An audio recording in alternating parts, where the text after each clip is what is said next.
السلام علیکم ورحمۃ اللہ وبرکاتہ۔ سامعین گرامی، اہل حق، امت کے سواد اعظم اہل سنت و جماعت یعنی مسلک اعلی حضرت کی سب سے بڑی تنظیم جماعت رضائے مصطفیٰ کی جانب سے عرس سرکار تاج الشریعہ رضی اللہ تبارک و تعالی عنہ کے موقع پر آن لائن علماء کرام کے بیانات نشر کیے جا رہے ہیں تاکہ دنیا بھر میں جو سنی صحیح العقیدہ مسلک اعلی حضرت سے وابستہ افراد ہیں وہ ان بیانات سے مستفیض و مستنیر ہوں۔ حضرات گرامی وقار، علماء اہل سنت و جماعت الحمدللہ پوری دنیا میں جہاں بھی باطل فرقہ سر اٹھاتا ہے اس کا سر قلم کرنے کے لیے بڑھ چڑھ کے حصہ لیتے ہیں، اور ہر باطل فرقے کے رد میں قرآن و سنت سے عوام الناس کو دلائل فراہم کرتے ہیں۔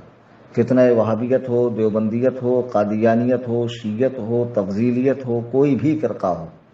اور علماء کرام کو آگے بھی یہ فریضہ انجام دیتے رہنا چاہیے، اس لیے کہ جیسے جیسے نسلیں جوان ہوتی جائیں گی، لوگ پیدا ہوتے جائیں گے، ہر دور میں دین اسلام کے فروغ، مسلک حق کی ترویج و اشاعت کا کام ہوتا رہنا چاہیے۔ حضرات گرامی وقار، شیعت اہل اسلام کے لیے ایک ناسور کی حیثیت ہے۔ جیسے کسی بدن کے اندر کوئی زخم ہو جائے تو فوری طور پر اس کو بدن سے جدا کرنے کے لیے اس جگہ کو کاٹ دینا چاہیے تاکہ مزید زخم وہ ناسور پھیل کر سارے جسم کو خراب نہ کرے۔ اب لوگ کہیں گے کہ شیعہ تو اپنی مساجد میں، اپنے امام باڑے میں، اپنی محافل میں رہتے ہیں، وہ اہل سنت و جماعت میں تبلیغ یا دعوت کا کام نہیں کرتے۔ دیکھنے میں تو واقعی ایسا ہی ہے، لیکن آپ حضرات کو جان کر تعجب ہوگا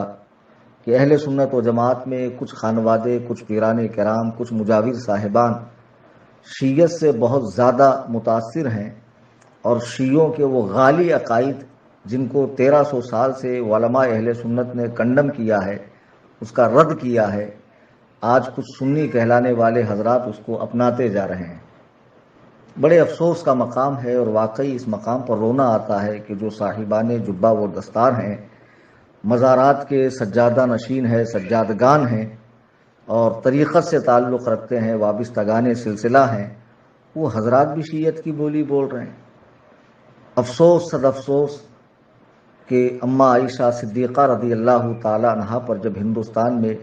ایک ناپاک ملعون زندیق شخص نے فلم بنائی تو یہ حضرات خاموشی ان پر چھائی ہوئی تھی اور موت کا عالم طاری تھا، معلوم پڑتا تھا ان کے بدن میں، ان کے منہ میں زبان نہیں ہے۔ لیکن جیسے ہی پاکستان میں ایک سنی عالم دین نے شیعوں کا رد کرتے ہوئے ایک لفظ کہا، بعد میں کئی نشستوں میں انہوں نے اس کی تشریح بھی کی کہ میری مراد کیا تھی، میرا منشا کیا تھا، میرا مقصود کیا تھا، میرے کہنے کا ماحصل کیا تھا، اس کے باوجود بھی آسمان و زمین ایک کر دیا، اور معلوم پڑتا ہے کہ روئے زمین کا سب سے بڑا گنہگار وہی ہے، اب اسے زندہ رہنے کا بھی حق نہیں ہے۔ بتاؤ جتنی انرجی تم نے اس شخص پر خرچ کی اور اس شخص کے رد میں زمین و آسمان کو تم نے ملایا، کیا گستاخان خدا و رسول وہابی دیوبندی قادیانیوں کے لیے بھی تمہارا یہی رویہ رہا؟ ہرگز نہیں، ہرگز نہیں۔ خیر، یہ جو لوگ شیعت سے متاثر نظر آتے ہیں، اور بعض لوگ شیعہ کو محبان اہل بیت سمجھتے ہیں، اہل بیت سے محبت کرنے والے، تو میں ان کی غلط فہمی دور کر دوں، یہ ایسا ہی دعویٰ ہے جیسے غیر مقلد اہل حدیث ہونے کا کرتے ہیں حدیث والے، حدیث سے ان کا دور دور تک کوئی لینا دینا نہیں ہے۔ یہ ایسا ہی دعویٰ ہے جیسے منکرین حدیث اہل القرآن ہونے کا دعویٰ کرتے ہیں کہ ہم قرآن والے ہیں، حالانکہ قرآن سے ان کا دور دور تک لینا دینا نہیں ہے، ورنہ قرآن ہی تو کہہ رہا ما آتاکم الرسول فخذوہ وما نہاکم عنہ فانتہوا، کہ رسول جو تمہیں دے دیں وہ لے لو، جس بات سے روکیں رک جاؤ، جس بات کا حکم دیں اس پر عمل کرو، یعنی حدیث پر عمل کرو۔ قرآن کہہ رہا حدیث پر عمل کرو، اہل قرآن حدیث کا انکار کر رہا ہے، تو یہ اہل قرآن کیسا؟ یہ تو منکرین قرآن میں سے ہوا، یہ تو منکر قرآن ہوا۔ یہ غیر مقلدین اہل حدیث کیسے ہوئے؟ یہ تو منکر حدیث ہوئے۔ اور اسی طرح یہ جو محبان اہل بیت بنے پھر رہے ہیں، اہل بیت سے محبت کرنے والے، تو خدا کی قسم یہ اہل بیت سے محبت کرنے والے نہیں، یہ اہل بیت پاک کا نام لے کر اصحاب نبی پر بھونکنے والے لوگ ہیں۔ شیعت کے حوالے سے علماء کرام کے بہت سے بیانات ہیں، تحاریر ہیں، آپ ملاحظہ کر سکتے ہیں۔ اعلیٰ حضرت امام اہل سنت رضی اللہ تبارک و تعالیٰ عنہ کا رسالہ رد الرفض یہ بھی پڑھیں ہیں، آپ مطالعہ کریں۔ اور اسی طرح حضرت شاہ عبدالعزیز محدث دہلوی رحمۃ اللہ علیہ کی کتاب تحفہ اثنا عشریہ، یہ وہ کتاب ہے جس نے ہندوستان میں شیعت کی جڑوں کو کھوکھلا کر دیا تھا۔ اور ان کے والد گرامی حضرت شاہ ولی اللہ محدث دہلوی رحمۃ اللہ علیہ کی کتاب ازالۃ الخفا بھی آپ مطالعہ کر سکتے ہیں۔ غرض کہ جب ہندوستان میں مغلوں کے ذریعے شیعت آنے لگی اور اودھ کے علاقے میں اور اسی طرح بنگال کے علاقے میں، لکھنؤ کے علاقے میں اور دہلی میں شیعت پیر پسارنے لگی، حکومت پر ان کا غلبہ ہونے لگا، اور ایک زمانہ ایسا بھی ہندوستان میں آیا کہ شیعت کے خلاف بولنے والا جان سے ہاتھ دھوتا تھا، چونکہ حکومت میں ان کی ایسی پکڑ بنا رکھی تھی۔ پھر یہ پسرتے پسرتے علاقے دکن میں چلے گئے۔ بعد کے جو شاہان دکن تھے، جن کو نظام کہا جاتا ہے، نظام اول دوم سوم، اس طرح یہ سب مائل بشیت تھے۔ بعد میں یہ پوری طرح شیعت میں کنورٹ ہو گئے، یعنی ہر دور میں ان کو حکومت کی سرپرستی حاصل رہی ہے، اور انہوں نے اسی طرح اہل سنت و جماعت کے اندر طرح طرح کی بدعات کو، خرافات کو داخل کرنے کی کوشش کی۔ آج بھی آپ دیکھیں کہ سنی بننے والے لوگ شیعت کی بولی بول رہے ہیں، حالانکہ ان کو پتہ ہونا چاہیے کہ روئے زمین پہ سب سے بدترین فرقہ اہل اسلام میں اگر کوئی ہے تو وہ شیعہ ہے۔ آپ کو ان کے عقائد کا پتہ نہیں، اتنے بھیانک عقائد رکھتے ہیں۔ اور مزے کی بات یہ ہے کہ جب آپ ان سے ملاقات کریں گے اور کہیں گے بھائی آپ کا یہ عقیدہ ہے، تو فٹ سے کہیں گے نہیں، میرا تو یہ عقیدہ ہی نہیں ہے۔ تقیہ کرتے ہیں، یعنی جھوٹ بولتے ہیں، اپنے دھرم کو چھپاتے ہیں۔ کہیں گے ہاں ہمارے مولانا نے، کسی مولانا نے لکھ دیا ہوگا، اس سے ہمارا کوئی لینا دینا نہیں ہے۔ تو ان کے اس جھوٹ کو پکڑنے کے لیے فوری طور پر آپ کہیں کہ اگر وہ آپ کا عقیدہ نہیں ہے اور آپ کے عالم میں لکھا ہے تو اس کتاب کو چوراہے پہ رکھ کے جلا دو، اس عالم کو کافر کہو، مرتے مر جائیں گے کھٹمل، ماتم کر کر کے خون کا آخری قطرہ تک بہائیں گے، لیکن اپنے اس ملا کو کبھی وہ کافر نہیں کہیں گے۔ وہ تو خود کہتے ہیں تقیہ یعنی جھوٹ بولنا، سچ کے خلاف کوئی بات کہہ دینا، یہ ان کے دھرم میں تو باقاعدہ ثواب کا درجہ رکھتا ہے۔ وہ خود کہتے ہیں کہ حضرت علی کا حق تھا خلافت، لیکن ابو بکر خلیفہ بنے، حضرت عمر بنے، حضرت عثمان بنے، تو حضرت علی تقیہ کیے رہے، یعنی چپ چاپ رہے، اور بعد میں جب ان کا وقت آیا تو پھر انہوں نے خلافت کا اعلان کیا۔ تو پہلے سے کیوں نہیں کیا؟ انہوں نے تقیہ کیا، یعنی اپنے حق کو چھپائے رکھا۔ تو شیعہ مذہب میں حق کو چھپانا بہت بڑا ثواب ہے، جس طرح ان میں زنا کرنا بہت بڑا ثواب ہے۔ بعض لوگ کہتے ہیں کہ نہیں، صحابیہ تو ان کی طرف منسوب شدہ عقائد ہیں، یہ ان کے حقیقی عقائد نہیں ہے۔ آج بھی وہ مشہور کتابوں کے میں چند حوالے دے رہا ہوں جو بآسانی بمبئی، دلی، بڑے بڑے شہروں میں مل جاتی ہیں۔ آپ ان کتابوں کو ملاحظہ کر سکتے ہیں کہ شیعوں کے فقط حضرت ابو بکر و عمر و عثمان، ان بزرگوں کے بارے میں، حضرت امیر معاویہ، حضرت سفیان رضی اللہ تعالیٰ عنہ کے بارے میں گندے عقائد و خیالات نہیں ہیں، بلکہ ان کے گندے عقائد و نظریات سے اللہ و رسول کی ہستیاں بھی محفوظ نہیں ہیں۔ جی، میں چند کتابوں کے نام لوں گا جو شیعہ دھرم کی مستند کتابیں ہیں، اب بآسانی آپ کو دہلی بمبئی کے اندر مل جائیں گی۔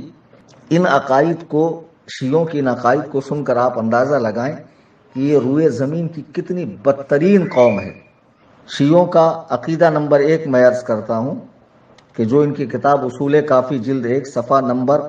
328 پر یعقوب کلینی، ان کا بہت بڑا عالم گزرا ہے، روسی کی یہ کتاب ہے اصول کافی۔ اصول کافی ان کے یہاں ایسی ہی کتاب ہے جیسے ہمارے یہاں صحیح بخاری شریف ہے، یعنی قرآن کریم کے بعد جو سب سے بڑی کتاب ہمارے یہاں ہے اہل السنہ والجماعہ میں بخاری، اسی مرتبے کی کتاب اہل تشیع کے یہاں پر اصول کافی ہے۔ اس میں لکھا ہے اللہ تعالیٰ کبھی کبھی جھوٹ بھی بولتا ہے اور غلطی بھی کرتا ہے، معاذ اللہ۔ میں نے جلد عرض کر دی ہے، جلد 1 صفحہ 328 دیکھ سکتے ہیں۔ پھر ان کا ایک عالم مرزا بشارت حسین کتاب حیات القلوب جلد 3 صفحہ 10 پر لکھتا ہے کہ جو موجودہ قرآن ہے یہ تحریف شدہ ہے، یہ اصل قرآن نہیں ہے۔ تو ہم تو بار بار کہتے تھے کہ شیعہ اس قرآن کو اصل مانتے ہی نہیں ہیں، وہ 40 پاروں کے قائل ہیں۔ پھر آگے ان کا ایک عالم عبد الکریم مشتاق جو کراچی کا رہنے والا ہے، وہ کہتا ہے جمع قرآن جو بعد رسول کیا گیا، رسول اللہ صلی اللہ علیہ وسلم کے وصال ظاہری کے بعد جس قرآن کو جمع کیا گیا اصولاً غلط ہے، معاذ اللہ رب العالمین۔ پھر ایک کتاب احسن المقال جلد 2 صفحہ 336، صفدر حسین نجفی، بہت مشہور شیعوں کا عالم ہے، وہ کہتا ہے جب امام مہدی دنیا میں تشریف لائیں گے تو وہ اصل قرآن کو لے کر آئیں گے۔ تو شیعوں جو نماز میں تم قرآن پڑھتے ہو ابھی، اور جس قرآن سے تم استدلال کرتے ہو اپنے بیانات وغیرہ میں، وہ قرآن تو اصل نہیں ہے، پھر تمہارا استدلال بھی عبث ہے، تمہارا قرآن پڑھنا بھی بیکار ہے، اور حقیقت یہ ہے کہ اس قرآن سے تمہارا کوئی لینا دینا نہیں ہے، کیونکہ خود تمہارے علماء اقرار کر چکے ہیں۔ بہت ساری باتیں ہیں، بہت ساری باتیں ان کے کفریہ عقائد، جیسے ایک عقیدہ ان کا تفسیر عیاشی جلد اول صفحہ 181 پر ہے کہ تمام پیغمبر زندہ ہو کر حضرت علی کے ماتحت ہو کر جہاد کریں گے۔ اول تو ان کے عقیدے کے مطابق تمام پیغمبر مر گئے جب معاذ اللہ رب العالمین، جبکہ اہل سنت و جماعت کے نزدیک تمام انبیاء اپنی قبور میں زندہ ہیں۔ لیکن عقیدہ دیکھیں کہ حضرت علی کے ماتحت میں جہاد کریں گے، یعنی حضرت علی ان کے سربراہ ہوں گے، میر کارواں ہوں گے، اور تمام انبیاء ان کی ماتحتی میں ہوں گے، یعنی ان کے خیال میں امتی نبی سے افضل ہے۔ اور حقیقت یہی ہے کہ شیعوں کا جو عقیدہ امامت ہے، وہ عقیدہ امامت قرآن و سنت سے میل ہی نہیں کھاتا ہے۔ یہ اپنے ائمہ کو حضرات انبیاء سے بھی افضل مانتے ہیں، بلکہ ان کے نزدیک امام پر بھی ایسے ہی وحی ہوتی ہے جیسے نبیوں پر ہوتی ہے، اور نبی کی وحی کو امام کی وحی کاٹ سکتی ہے، یعنی کسی بات کا نبی نے حکم دیا اور امام نے اس کے خلاف کہا تو امام کی بات سے معاذ اللہ نبی کی بات کاٹی جا سکتی ہے۔ ایسی بہت ساری باتیں ہیں معاذ اللہ، جیسا کہ خود یہ اپنے ائمہ کے بارے میں مجموعہ مجالس صفحہ 29 جو پاکستان سے چھپی، اس میں لکھا ہے کہ 12 امام حضور کے علاوہ بقیہ تمام انبیاء کے استاد ہیں، معاذ اللہ رب العالمین۔